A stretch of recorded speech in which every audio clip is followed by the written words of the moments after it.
Understand that your party has, probably called for a nationwide peaceful protest because INEC has refused to give Peter Obi access to, the beavers as well. I'd love for you to touch on that. But more importantly, so guys, you can see that the Labour Party is bracing up for a nationwide peaceful protest. We need to come out to tell the world that we are not satisfied with what happened on the day of the election. We need to tell Nigerians and the whole world that INEC has refused Mr. Peter Obi not to inspect the materials that were used for the presidential election, despite the go-ahead order that the court gave him. We all know what happened, all the riggings, all the touts, all the disruptions. We all know what happened during this election. So guys, the obedience are no more keeping quiet.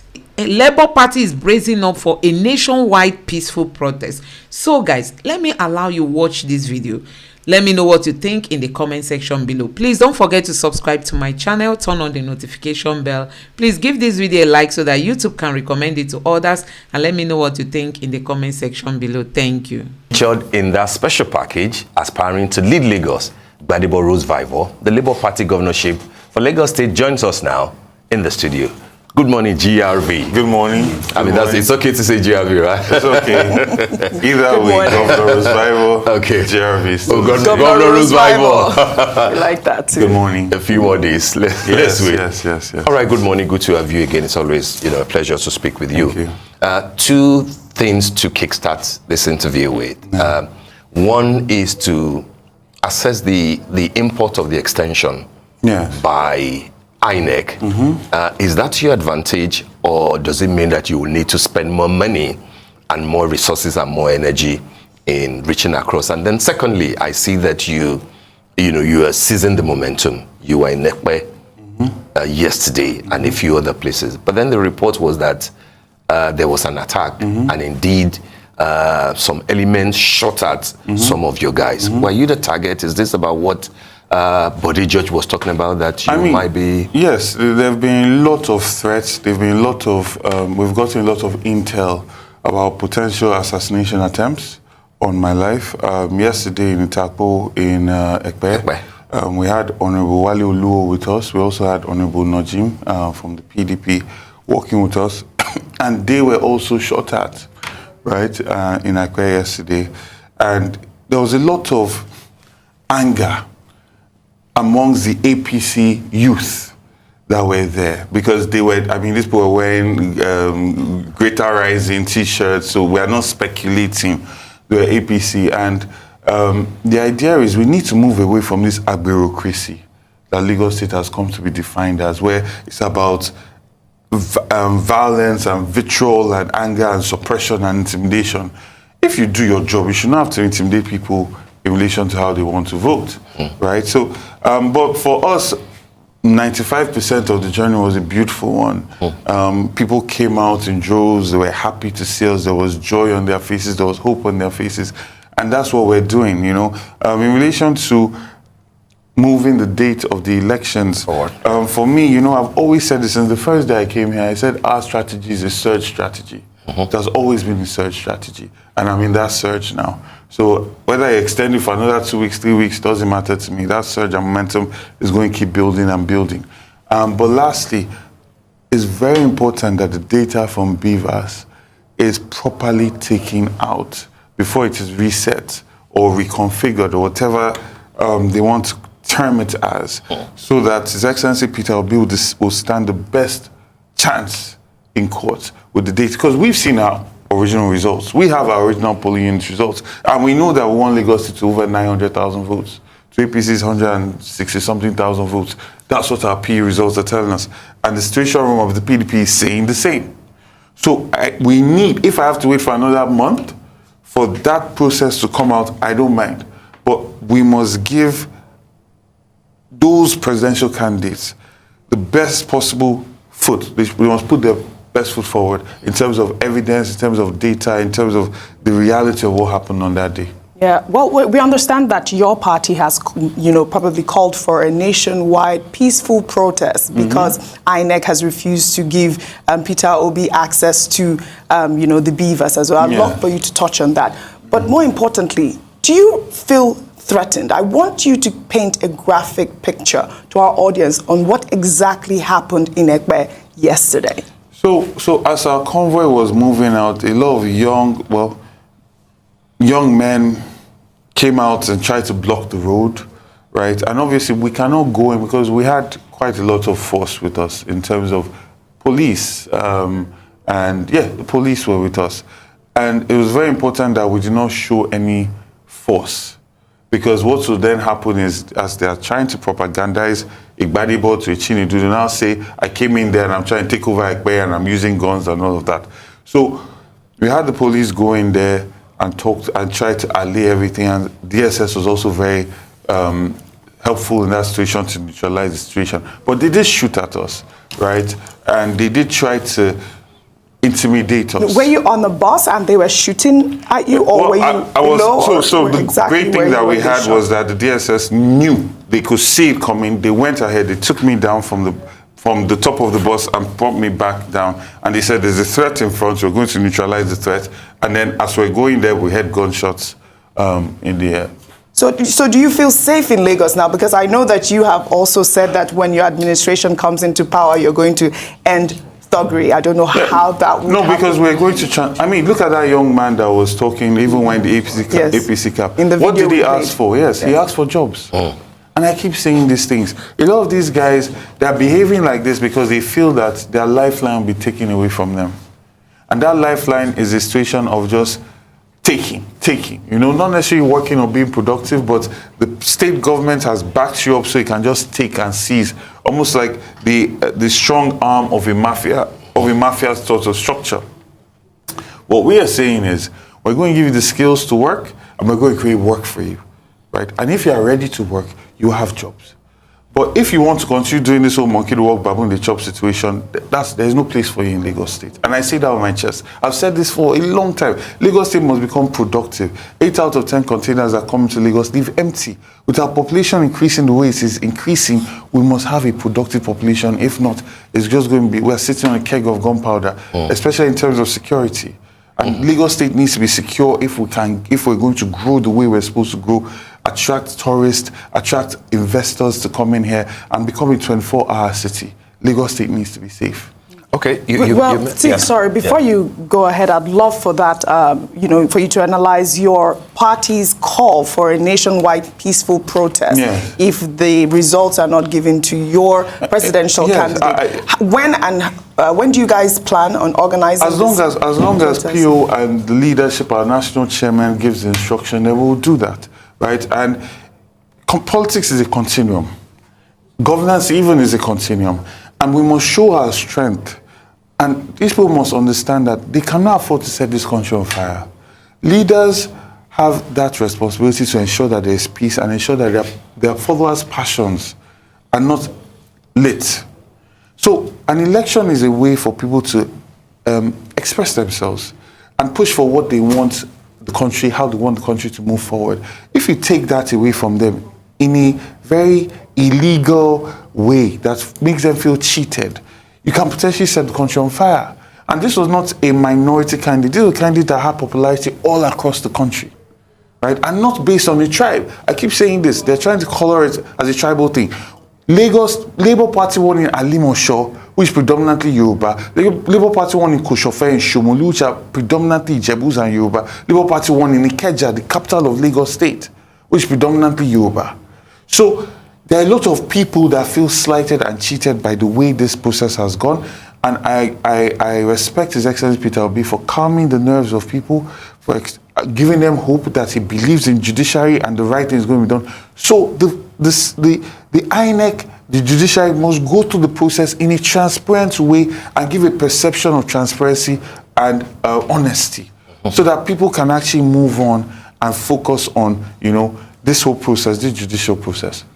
I think the proposed peaceful protest is actually to call INEC's attention to the fact that it's not honoring the court order. Not to protest that Peter Obi didn't win. No, it's, No, yeah, that's what I said. she That's said. exactly what I said. It's for, that. but the question really also was, when exactly would you know? And is it true, the story that we are hearing, that INEC has gone ahead to reconfigure the beavers without giving the documents, the results to your candidate, your presidential candidate, Honestly, Peter Obi? I've heard a lot of things, and I will not doubt that, because honestly, the day of election, INEC acted as an arm of the APC.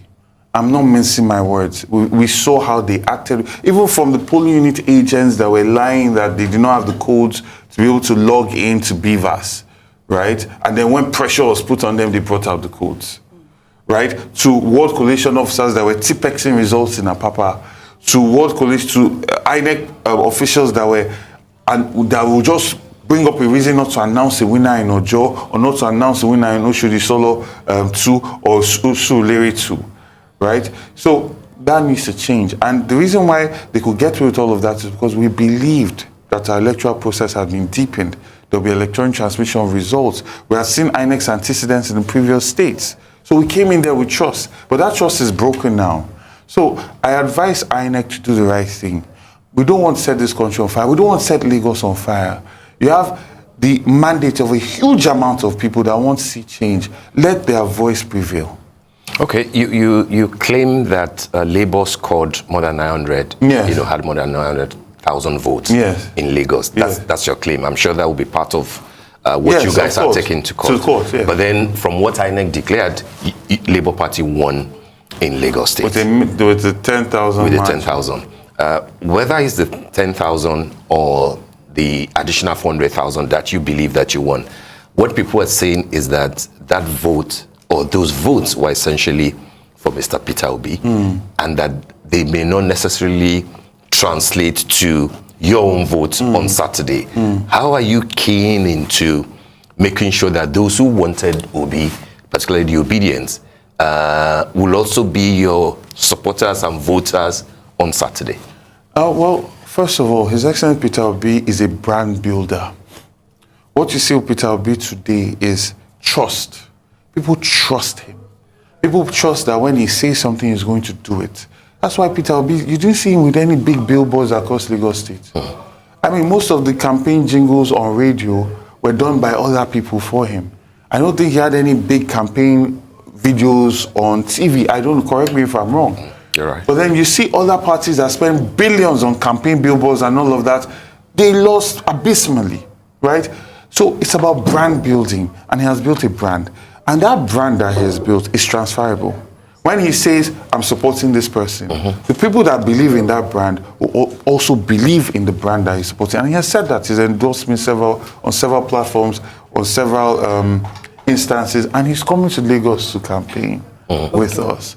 So I have no doubt that, and also I believe that the search strategy has worked very well, because there's a time now that we need to ginger and we need to get the morale of the obedience up, and I'm doing that all across Lagos State.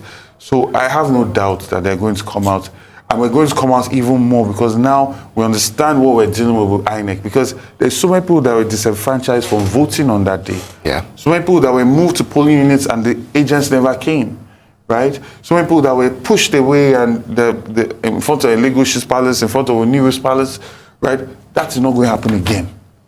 Understand? It's not going to happen again. So even the numbers you're going to see in this election are going to be more, because we're coming there structured, ready to resist any form of intimidation or harassment. Do you think that the Igbo votes in Lagos will be the tiebreaker? You see, Alimosho, we won with over 100,000 plus votes, right? They took about 50,000 votes out of our votes there. That's a majority Yoruba place. So it's about, Lagos State is a microcosm of Nigeria. And it's about all of them coming out, because we need a huge margin. We need a landslide victory, right? So it's not, you see, this coloration, no, because when you talk about Mahmood Yakubu, Oshodi Solo, Jeremy Feludun, that's pretty much it. Then now start talking about Alimosho, Koshofe, Shomolu, Ikeja. These are predominantly Yoruba places. These are places that the PDP never won in almost 2 decades. That's huge. So you have a lot of Yoruba, and that's why it's so painful to see how people that are not even from Lagos are trying to question my pedigree in Lagos that goes back over 400 years, trying to make this a, voting for an Igbo governor, right? Would that be because you are half Igbo? Is it even correct to say that you are half Igbo? Your mom is Igbo. Yeah, your my mother is Igbo. My wife is Igbo. Okay. Tinubu's wife is from Ishakiri. Yeah. You're Chinedu, My right? grandmother gave me the name Chinedu, Okay. which means God guides me, right? My other grandmother on my paternal side gave me Patrick, right? And my grandfather gave me Gbadibo, right? So I don't understand. You see, anyway, a governor that dodged debates 5 times has clearly decided that this conversation is not going to be issue-based. So they're going to muddy the waters and bring in whatever it is. But I tell people, see this Yoruba that people want to carry on, it should be not just lip service. When herdsmen were coming and killing people in Southwest, what was Sanwo-Olu and Tinubu saying? When Rotimi Akeredolu, a fellow governor, stood up for his people. When people like Sunday Igboho stood up for his people. When people like Pa Adebanjo stood up for his people, what were they saying? When Tinubu went to go and pay condolence visit to Fasuronti and he asked, where are the cows? Was that very Yoruba? Was that in the interest of Yoruba? And then you now find that it's only when it's time to play politics that they start to remind you, but what have they done for the Yoruba people? Markets burn down in Lagos State, Tinubu is quiet. Markets burn in Kano, Tinubu goes there and gives them money. Right? So all our young men that are on the streets, that are on drugs, have they gone to go and meet the, oh yeah, Yoruba, yeah, my sons, come, let's get you off the street, let's rehabilitate you. Do you speak Igbo? I was going to ask that. That was what exactly I was going to ask. No, but before you even, I mean, there has been that robust response from even the Yoruba social cultural group, Afenifere, saying that you are a true Lagosian, and like you have said, your family dates back, 5 generations. But do you speak Yoruba? What do you say about the people that say you don't speak fluent Yoruba? I speak Yoruba, but my intonation is something that makes people laugh at me. Okay. But Yoruba Dada. But I understand Yoruba very well. Like I understand Yoruba as well. Right? I understand Yoruba very well, but speaking it... Yoruba Dada. Oh, boy, Yoruba. Dear. Igbo Nko? Not really. Okay. Right? Not really. But also, it didn't help that I schooled abroad for so long. Yeah, I mean. As well. Yeah. Right? But I'm learning, And the point is going to come and bring you a fluent speech in Yoruba. Maybe it's with on my inauguration day. Where are you learning your Yoruba at this teacher. Point? Oh, you have a teacher right now. You think it's necessary right now to govern Lagos State? Not that. See, there's so much richness in the Yoruba language. In the Owes, in the proverbs, there's so much knowledge in it. Even when you start thinking about Ifa, not just as a spiritual thing, but as a codifying of knowledge, right? And how that's the basis on which they now created analog and even computers. It is so, even no matter how you want to study it, whether it's history, whether it's language, whether it is understanding visual communication, it's amazing. So for that, I'm learning it. And language goes into people's hearts, right? English can, if you're very good, go into people's hearts, but language always goes in people's hearts. So it's important to learn.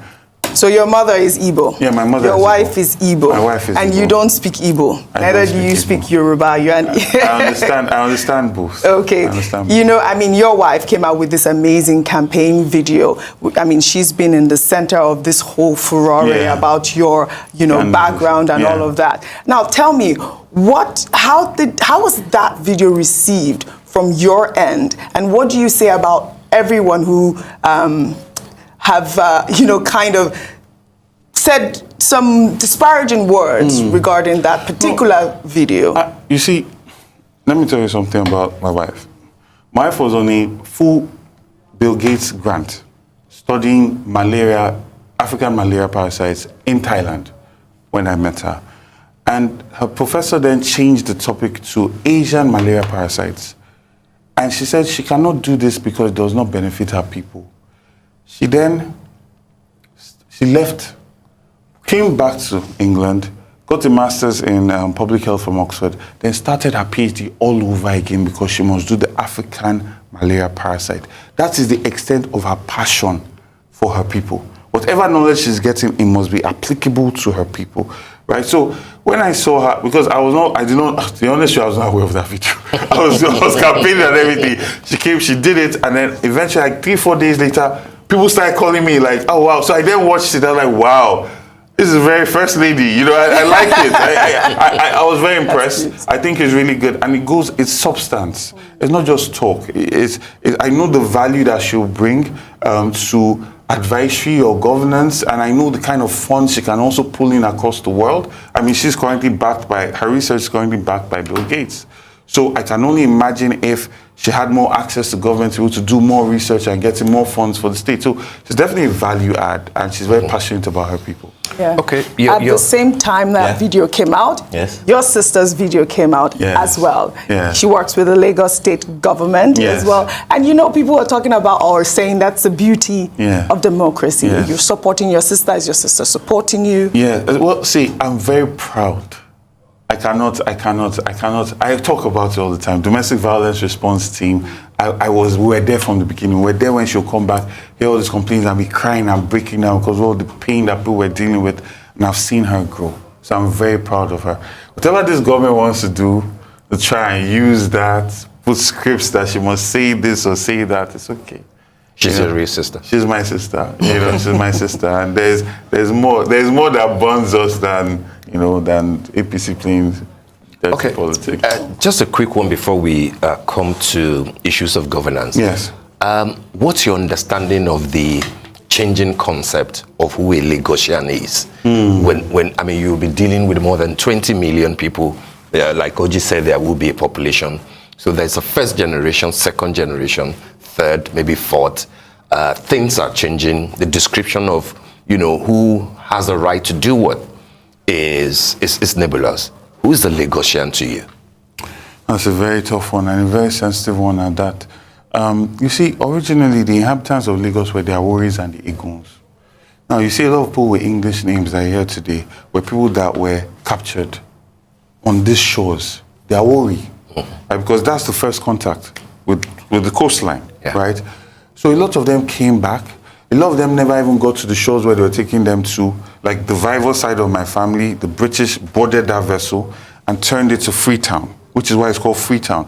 And that's where they got their first education. And then these people came back and then fought for freedom from colonial masters. I'm talking about Herbert Macaulay. I'm talking about Eric Moore, all those families. So there are people that have really invested and built Lagos. So people will call them foundational Lagosians or aboriginal Lagosians. Then there are Lagosians that might not be from here, but they've invested and really everything that they own in life is here. They've added so much value. They're paying taxes, right? Am I going to say they're not Lagosian? And they have people that are just coming in, maybe last 10 years or anything, but they're creating value, right? So for me, I think we are ultimately going to get to a point where we see Lagos as a microcosm of Nigeria. One, that we are all united, but let us also respect indigenship rights as well. They should also be given a pride of place because the owners of the land. Yes, they don't have any other place to call home. Yeah. A Cardoso cannot go to Oyo and say he wants to run for governor. A Cardoso cannot go to Ekiti and say he wants to become governor. They will tell you, where is your father's house? You see, but Sanwo-Olu can come from Ogun and be governor of Lagos, right? Tinubu can come from Osun and be governor of Lagos. Aregbesola can come and be governor. Falike, all these guys, right? Okay, so the Lagosians that are here, where can they go? This is the only place they have called home. So let us be sensitive about that as well. But what I know is that Lagos State should be the commercial capital of Africa. And to do that, everybody must feel that they are stakeholders. Everybody must feel that this government enables commerce. And everybody must feel at home. Then we can start to get to that excellent level that we are supposed to be. What do you therefore say to those who say to you that yes, he's a Lagosian, yes, he's well-read, Ivy League schools, but then he's got no corporate experience to lead a state like Lagos? I asked them, what corporate experience did Paolo have? Think about it. He was a lawyer, he was a politician, he was a publisher. He was a lawyer. He was a publisher. He wrote his own books. Yeah. And then you can call him an activist. In a way, yes. Herbert Macaulay. Same. Pa Jakonde. Well, you know that people have taken you up on the Jakonde part. Tell me. That when you say that, what experience did he have? And they will tell you that he was A newspaper editor, he was a journalist. No, we're talking about experience in the public sector, because that's what they're talking about. They either say you have not worked in government, or they say you have not worked in commercial service. They're also asking about your private sector corporate experience. I work with the American government. I work with Chinese government. When you say that, what does that mean? Urban planning. So, for instance, in New Orleans after Hurricane Katrina, I consulted with New Orleans government, right, to redesign the what's this space called? I'm sorry, I'm forgetting. It'll come to me. So you have New Orleans. You have the low saddle part that's cheap, right? And then you have the French Quarter. That's it, the French Quarter. That's the expensive part of the real estate there. But we wanted to create a dense design there because we had to move all these people from staying in flood-prone areas, right? So this was a project that we did for over a year, right? To design and consult for that. Same thing with the Chinese government in Beijing, the Beijing authority, right? We came in there as consultants to work with them on that. When I moved back to Nigeria, I worked with Temple Housing, which does alternative housing using containers and using alternative construction methods. I worked with CISA, right? We did those fantastic designs. So it's not like you've never worked or earned a living from what you studied, architecture. You see, some people, they're just desperate. All right, but you have also been in this mix of this certificate forgery allegation as well. People say that you did not really go to MIT. Premium Times published an article, I think, yesterday, and has debunked that. But you see what I've learned from this process. That's what I wanted to You know, when I went to the market that got burnt, that was set on fire, I started to see that some people were saying that I set the place on fire, then went there as a solution. And now people are thinking I forged certificates. So you see that people's minds program based on what they do or what is acceptable to them. You see, the idea of forging a certificate and coming and talking about it is so foreign to me that, I mean, why would I even think to do that? But you see, people that do that expect that other people are doing that, right? And that's why they come up with all these kind of stories. But the fact of the matter, whatever dirt they want to throw on me is only, I'm going to go and just take it and climb higher. Because I did not come here to lie. I've kept all my receipts.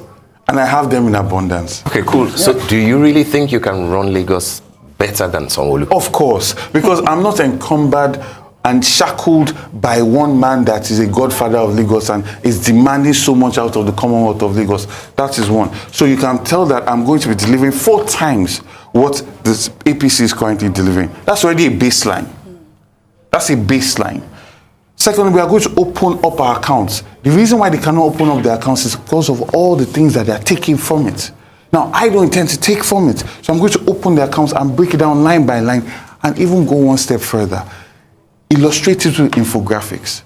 And you will not have to apply for FOI. It will be there. I'll be updating it. And I keep saying this thing on live TV. So if after the 3rd month you've not seen it, you know that this guy is not what he says he is. So after the 3rd month, that's what you're saying? First month. I'll say first month. And if month. after the 3rd month you're not... All of you should come for me. We should come for you. So, okay, great. But that's the same thing that, similar to what Funsho Doherty and Jando are promising, a CEO that will not have a 2nd level of approval. Why, therefore, should it be you? Why not Funsho Doherty, who I'm sure you have like a relationship, you know, I respect Funsho Doherty. I think he's an excellent man. And he has his own race. I'm running my race, right? And my race is also an edge that I have out of all the other candidates. Is that I'm the only one that's actually been a candidate, right? I've contested for Senate, Lagos West, that's the largest central district in Nigeria by population. That's right. I've visited a lot of these wards, so I know the pain points, right? That's why when I talk from a place of empathy, because I've seen this pain, right? So if there's an edge, I'll say, okay, that might be my own edge. Funsho Doherty has his edge. So does Jando have any edge? I don't regard that. All right. What about the reports of collapsing your party? And also, I'd like to find out. You did say that Peter Obi will be campaigning. Yes. But there was a report saying that he was going to cancel his campaigns because he wants to pursue his mandate. No. Peter Obi called me the very next day. In fact, we were supposed to campaign on Saturday. But it was too short notice. And then we're supposed to campaign on Thursday, but he had to have a court hearing. So he's very supportive. He's very encouraging, and he's going to be on ground. I have no doubt about it. And he's been supportive. He's supported several governorship candidates. Of course, he's been campaigning. He's been on the field in several states, and he's coming to Lagos. Yeah, well, I mean, we saw pictures that he posted yesterday in Edo State, but we didn't see the candidate with him in that picture. So there's been that, conversation whether or not he is going to continue to campaign. So it's refreshing to hear that he will campaign. He will. He has a big heart. Absolutely nice. So you are saying that you are capable of running Lagos? Certainly. I'll be the greatest governor Lagos has had. You will be the great, right? Because the bar I've set is Alhaji Lateef Jakonde, right? And he did so much that I can learn from. Yeah. So I'm not starting from ground zero. So I should be able to build and top that. Okay, first 100 days, and you've also talked about delinking alpha beta as well. I'd love to hear what you plan to do your first 100 days. 3 agendas, just lay it down. We're going to depoliticize waste management so that Lagos State can actually genuinely be clean, and open it as a platform transparent system so that anybody that has trucks or the capability to evacuate waste can get involved, right? We're going to stop the payments to Alpha Beta. How do you plan on doing that? I mean, people are saying... I'm the CEO of the state. Okay. Whatever they want to say, they can say, but I do not see value in this value you are giving me. LIRS is the one that does most of this work anyway. So why should I be paying 10% of the revenue of the state to you when there are children that are in schools that don't have tables, that don't have chairs? We are not paying our doctors on time. Lagos State, you look at all the debts that we are in, you don't see the level of development in the state as well. So it's not acceptable. So waste management, delinking Alpha Beta. And then transportation systems. We're going to also open up the BRT lanes, because these are short-term goals. Open up BRT lanes to other companies that can carry over 40 people, right? And ensure that starts moving forward. And then we are going to publish all the accounts of Lagos State. First 100 days, publish all the accounts of Lagos State, and then start creating infographics so that we can build trust again with the people. Yeah. Okay, just 2 seconds. You've run a good race. If on Saturday or whatever the results are out, you do not win, will you concede and congratulate the winner? If INEC is a fair umpire and not an arm of the APC, and they electronically transmit results, as you know, we've gotten a judgment that says INEC must do that, right? And if there is no intimidation or harassment that stops people from voting, and that happens, and we see clearly that that's not the case, which I know it will not be. But let's, in this hypothetical world, I don't want Lagos State to go up in flames. So whatever I have to do to keep the peace, because I love Lagos, it's like that. It's like that situation with King Solomon where they wanted to cut the child. I always choose to keep it. Solomonic wisdom. Well, thank you so much for joining us. Unfortunately, I would have loved to find out, are you collapsing your party? Not collapsing, no. If you other parties are collapsing for us, yes. For you as well. We have one goal to take out the APC, and all of us are coming together to do that. That's good to hear. Thank you very much. Thank you so much for having me. Badebe Rose Viber, we wish you. So guys, the Labour Party will be coming out for a peaceful protest to show that we are not satisfied with the way INEC is handling this election and the results, How INEC went ahead to pronounce Bola Tinubu to be the president-elect despite all the allegations of result manipulations. INEC went ahead to declare Tinubu to be the president-elect. So, guys, Nigerians will soon see the obedience on the streets of Nigeria, because we have to express our feelings that we are not satisfied with the way INEC is going when it comes to the presidential election. So guys, don't forget to drop your thoughts in the comment section below. Please subscribe to my channel, turn on the notification bell, give this video a like so that YouTube can recommend it to others, and let me know what you think in the comment section below. Thank you.